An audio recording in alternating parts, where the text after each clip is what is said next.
మనకి సంవత్సరంలో వచ్చే ప్రతి ఏకాదశి కూడా ఎంతో విశేషమైనది. అందులో ఒకటి తొలి ఏకాదశి. అందరికీ నమస్కారం. Welcome to Sukriti's home. ఈ రోజు వీడియోలో తొలి ఏకాదశి రోజు పూజ ఏ విధంగా జరుపుకోవాలి, ఎటువంటి నియమాలు పాటించాలి, వ్రతంలాగా చేస్తే ఏ విధంగా చేయాలి, అన్నిటి గురించి కూడా పూర్తి వివరాలు తెలుపబోతున్నాను. మనకి ఆషాఢ మాసంలో వచ్చే శుక్ల ఏకాదశిని తొలి ఏకాదశి అంటాము. అలాగే శయన ఏకాదశి అని కూడా అంటాము. ఎందుకంటే విష్ణుమూర్తి ఆ రోజునే యోగ నిద్రలోకి వెళ్తారు. ఆ రోజు నుండి మనకి చాతుర్మాసం ప్రారంభమవుతుంది.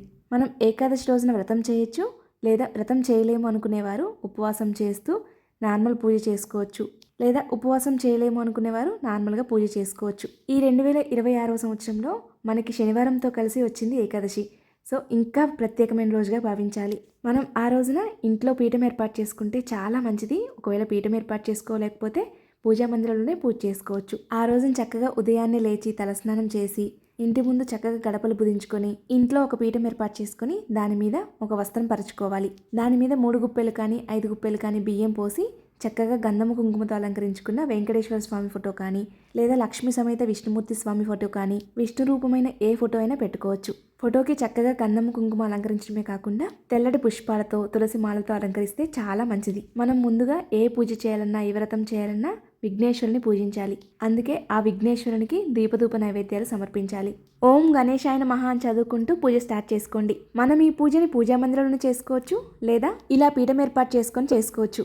ముఖ్యంగా ఏకాదశి వ్రతం చేయాలి అనుకునేవారు పీఠం ఏర్పాటు చేసుకుంటే మంచిది. ఎందుకంటే పీఠం ఏర్పాటు చేసుకుంటే ఆ రోజంతా కూడా మనం ఆ స్వామివారి ధ్యాసలో ఉంటాము. మీరు ఏకాదశి వ్రతం చేసుకోలేకపోయినా సరే పీఠం ఏర్పాటు చేసుకొని పూజ అయితే చేసుకోవచ్చు. ఫస్ట్ అయితే వ్రతం చేయాలనుకునే వాళ్ళకి నియమాలు చెప్తాను. ఏకాదశి వ్రతం చేయాలి అనుకునేవారు ముందు రోజు అంటే దశమి రోజు నుంచే మనం ఉపవాసం మొదలు పెట్టాలి. దశమి రోజు మధ్యాహ్నం భోజనం చేయవచ్చు. సాయంత్రం మాత్రం టిఫిన్ కానీ లేదా పాలు పండ్లు కానీ తీసుకొని ఉపవాసం మొదలు పెట్టాలి. ఇంకా మరుసటి రోజు ఉదయాన్నే నదీ స్నానంకి వెళ్తే చాలా మంచిది. ఆ తర్వాత ఉదయాన్నే పీఠం ఏర్పాటు చేసుకొని చక్కగా పూజ చేసుకోవాలి. ఆ రోజంతా కూడా ఆ స్వామివారి ధ్యాసలోనే ఉండాలి. ఎటువంటి గొడవలు పెట్టుకోవడం లేదా చెడు మాటలు మాట్లాడడం లాంటివి చేయకూడదు. సాంప్రదాయమైన దుస్తులు ధరించి సాంప్రదాయంగా ఉండాలి. ఆ రోజంతా కటిక ఉపవాసం చేయాలి. ఒకవేళ ఉపవాసం చేయలేని వారు పాలు పండ్లు తీసుకుంటూ ఉండొచ్చు, లేదా ఇంకా ఏదన్నా ఆరోగ్య సమస్య ఉండి ఉపవాసం చేయలేము అనుకున్నవారు గోధుమ రవ్వతో చేసిన పదార్థాలు తీసుకోవచ్చు. సాత్విక ఆహారం మాత్రమే తీసుకోవాలి. ఏకాదశి రోజున బియ్యంలో మురా అనే రాక్షసుడు ఉంటాడు. అందుకే ఆ రోజున అన్నం కానీ లేదా బియ్యంతో తయారు చేసిన ఎటువంటి పదార్థాలు తినకూడదు. ఆ రోజంతా ఉపవాసం ఉండి చక్కగా సాయంకాలం కూడా పూజ చేసుకొని, చాలా మంది జాగరణ కూడా చేస్తారు. నైట్ అంతా జాగరణ చేయాలి అనుకున్నా చేయొచ్చు, లేదా ఒకవేళ నైట్ అంతా చేయలేము అనుకుంటే నైట్ 12 గంటల వరకు చేయొచ్చు. ఏకాదశి రోజున జాగరణ కూడా చాలా మంచి ఫలితాలు ఇస్తుంది అని చెప్తారు. అలా జాగరణ చేసి మరుసటి రోజు ఉదయాన్నే చక్కగా పూజ చేసుకొని గుడికి వెళ్ళి అక్కడ బ్రాహ్మణులకు స్వయంపాక దానం ఇవ్వాలి. ఆ తర్వాత ఇంటికి వచ్చి భోజనం చేయాలి. అప్పుడు మనకి ఏకాదశి వ్రతం ముగుస్తుంది. అలాగే ఏకాదశి రోజున దాన ధర్మాలకు కూడా విశేషమైన ఫలితాలు లభిస్తాయి. మనకు తొలి ఏకాదశి సమయంలో వర్షాలు పడుతూ ఉంటాయి కాబట్టి, అలాగే వాతావరణం కూడా చలిగా ఉంటుంది కాబట్టి గొడుగులు, రగ్గులు లాంటివి దానం చేయండి, చాలా మంచిది. మనం చేసిన దానంకి ఎప్పుడు మంచి ఫలితాలు వస్తాయంటే మనం చేసిన దానం వాళ్ళకు తృప్తి చెందినప్పుడు. అందుకే ఎప్పుడైనా సరే ఎదుటివారి అవసరాన్ని బట్టి దానం చేస్తే చాలా మంచిది. అందుకే తొలి ఏకాదశి సమయంలో ముఖ్యంగా గొడుగులు దానం చేస్తే చాలా మంచిది. మీకు వీలుంటే అన్నదానం కూడా చేయొచ్చు, కానీ ద్వాదశి రోజు చేయండి. అలా ఏకాదశి వ్రతం చేసుకునేవారు 3 రోజులు పాటించాలి నియమాలన్నీ కూడా. మీరు వ్రతం చేయలేకపోయినా సరే మీకు వీలున్నన్ని నియమాలు పాటిస్తే కూడా చాలా మంచిది. ఏకాదశి రోజు స్వామివారికి, అమ్మవారికి అభిషేకం చేస్తే చాలా మంచి ఫలితాలు వస్తాయి.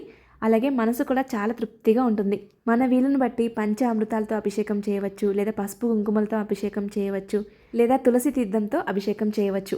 ఈసారి తొలి ఏకాదశి జూలై 26 శనివారం రోజున వచ్చింది. అంటే వెంకటేశ్వర స్వామిని ఎంతో విశేషంగా పూజించే రోజున ఏకాదశి రావడం ఎంతో విశేషంగా భావించాలి.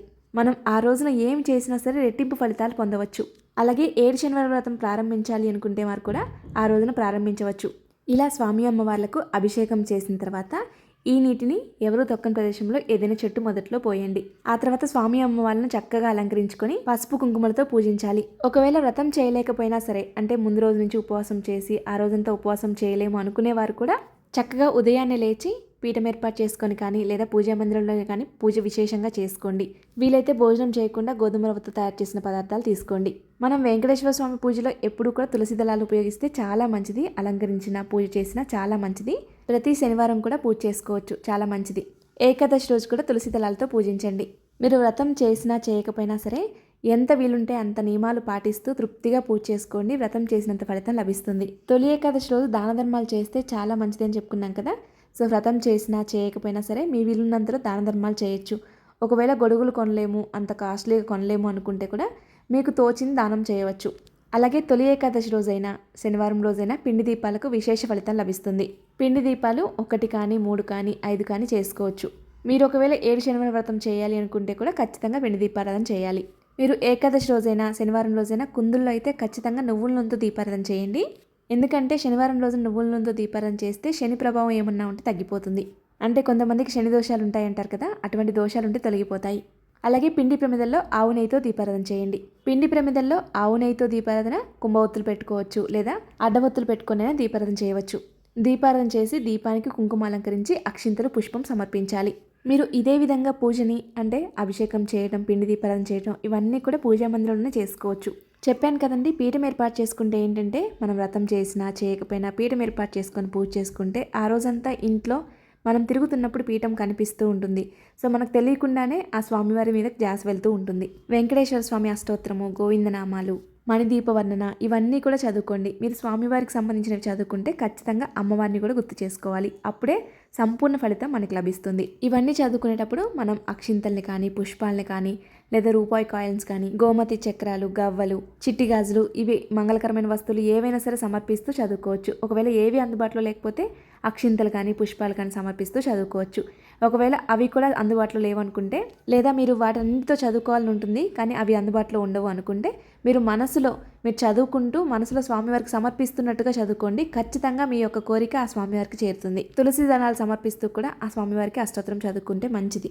ఈ కాయిన్స్ అన్నీ కూడా మళ్ళీ మనం బాక్స్లో పెట్టుకొని భద్రపరుచుకొని మళ్ళీ పూజలో ఉపయోగించుకోవచ్చు.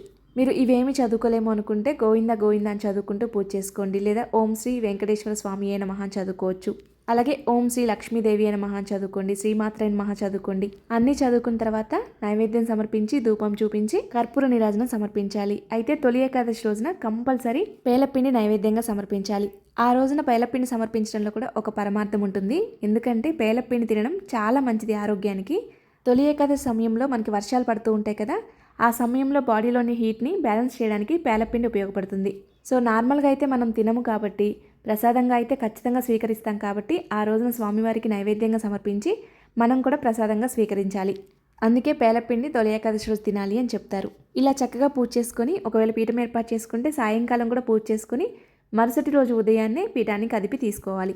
లేదా మీరు వ్రతం ఏమో చేయట్లేదు అనుకుంటే ఉదయం పూజ చేసుకొని సాయంకాలం పీఠం తీయచ్చు. మనకి సంవత్సరంలో వచ్చే ఏకాదశుల్లో తొలి ఏకాదశి చాలా ప్రాముఖ్యమైనది. తొలి ఏకాదశి ఒక్కటి చేస్తే 24 ఏకాదశులు చేసినంత ఫలితం లభిస్తుంది. ఆ స్వామి అమ్మవార్ల ఆశీర్వాదం పొందాలి అంటే ఖచ్చితంగా తొలి ఏకాదశి రోజున నియమనిష్టలతో స్వామివారిని పూజించాలి. మనం చేసిన పిండి ప్రమిదల్ని కొండెక్కిన తర్వాత నీటిలో కలపచ్చు లేదా ఆవుకు తినిపించవచ్చు. ఆవుకు తినిపించాలి అనుకుంటే ఈ పిండి ప్రమిదలతో పాటు తోటకూర, బెల్లం కూడా కలిపి తినిపించండి. అలాగే కాయిన్స్ని మళ్ళీ ఉపయోగించుకోవచ్చు. చాలామంది ఇలా పూజ చేసుకుని నైవేద్యం తీస్తారు కానీ వినాయకుడి దగ్గర నైవేద్యం తీయరు. కానీ ఖచ్చితంగా అది కూడా తీసి మీరు ప్రసాదంగా స్వీకరించవచ్చు. ఈ విధంగా తృప్తిగా పూజ చేసుకొని ఆ స్వామి అమ్మవారి అనుగ్రహం పొందవచ్చు. ఆ స్వామివారి అనుగ్రహంతో ప్రతి ఒక్కరూ కూడా ఆయుర ఆరోగ్యాలతో సంతోషంగా ఉండాలని మనస్ఫూర్తిగా కోరుకుంటున్నాను. ఈ వీడియో మీకు నచ్చిందని అనుకుంటున్నాను. అలాగే మీలో కొంతమందికైనా యూజ్ అవుతుంది అనుకుంటున్నాను. ఈ వీడియో కానీ మీకు నచ్చినట్లయితే లైక్ చేయండి, మీ స్నేహితులకి బంధువులకి షేర్ చేయండి. మరిన్ని వీడియోస్ కోసం మన ఛానల్ సబ్స్క్రైబ్ చేసుకోండి. ధన్యవాదములు.